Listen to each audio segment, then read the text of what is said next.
Que a paz de Jesus e o amor de Maria estejam sempre presentes no seu coração e na sua vida. Hoje é domingo, hoje é dia do Senhor. Chegamos ao 4º domingo do Advento. Estamos entrando na última semana de preparação para o Natal de nosso Senhor Jesus Cristo. E hoje nós somos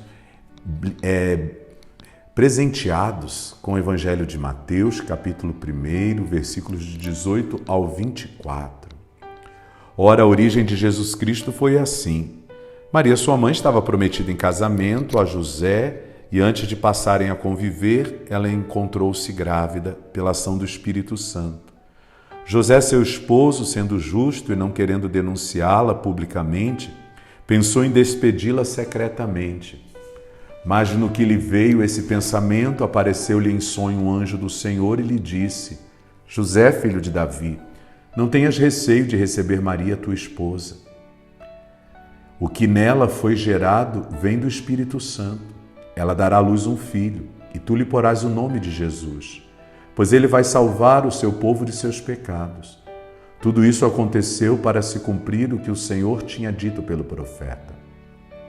Eis que a Virgem ficará grávida e dará à luz um filho. Ele será chamado pelo nome de Emanuel, que significa Deus conosco. Quando acordou, José fez conforme o anjo do Senhor tinha mandado e acolheu Maria por sua esposa. Palavra da salvação, glória a vós, Senhor. Deus não age pela lógica humana.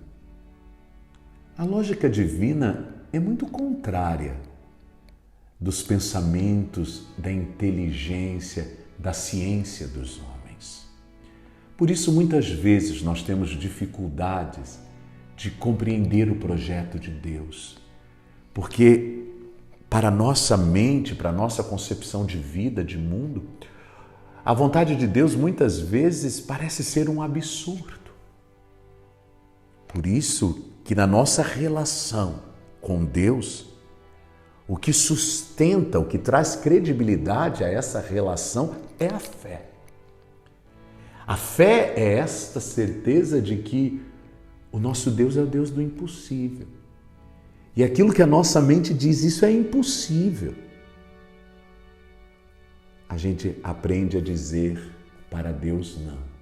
Para Deus é possível e é por isso que eu creio nos absurdos de Deus que transforma a vida do homem. A profecia de Isaías, ela apresentava algo absurdo, impossível para o homem. Uma virgem concebendo e dando à luz a um filho. Como que uma moça vai conceber um filho sem a relação sexual com um homem? Como que vai conceber um filho sem a ação de um homem e mantendo-se virgem? Para nós, isso é absurdo.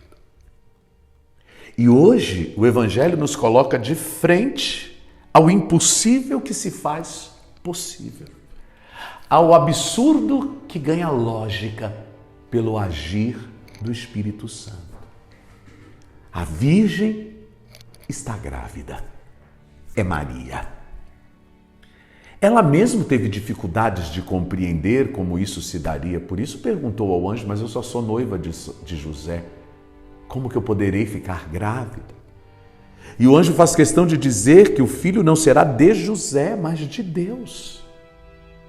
O Espírito Santo é quem vai fecundar. O Espírito Santo é quem vai levar a vida divina para o útero humano. Para que naquele útero virginal Deus se tornasse homem. Para que Maria pudesse oferecer a Deus a sua carne. Para que ele se tornasse gente como a gente. Exceto no pecado. No último dia 8, nós celebramos a Imaculada Conceição.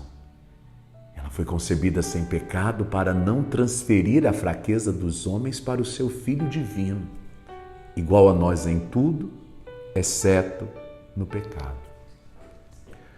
Por mais que José conhecesse as profecias, por mais que José fosse temente a Deus, ele não conseguiu acreditar em Maria. Era muito para ele, não é mesmo, gente? E quando Maria diz para ele, eu estou grávida, e não é de um homem, é de Deus. José diz, não, Maria, não, isso não, Maria. Ele pensa que ela está mentindo. Sofre por amá-la. Sofre por se sentir traído, decepcionado. Aquela virgem tão virtuosa me traiu e ele a deixa. Mas ele era um homem bom, ele era um homem justo, por isso ele a deixou em silêncio. Porque se ele dissesse que o filho não era dele, Maria morreria apedrejada, o fruto do seu ventre morreria com ela. Morreria com aquela menina virgem de Deus, a salvação dos homens. Por isso José deixa Maria em silêncio. Mas José não é coadjuvante nessa história, ele também é protagonista. Deus precisa de José para dar um nome ao seu filho. E sabe por quê? Porque naquele tempo as mulheres não podiam dar o seu nome para os seus filhos. A sociedade era machista, patriarcal. Um homem, uma criança que nascia só de uma mulher, que não tinha o reconhecimento da paternidade por parte de um homem, era um indigente. A mulher não dava nome. Por isso, mãe e filho morriam a pedradas. Deus precisava que José desse o seu nome a Jesus. José, que era descendente de Davi, deveria dar ao Filho de Deus a sua descendência, torná-lo descendente do rei Davi, tal qual diziam as profecias. O Messias será da linhagem de Davi. Caberia a José proteger o Filho de Deus. Caberia a José ensinar Deus a ser humano. Que bonita é a missão de José.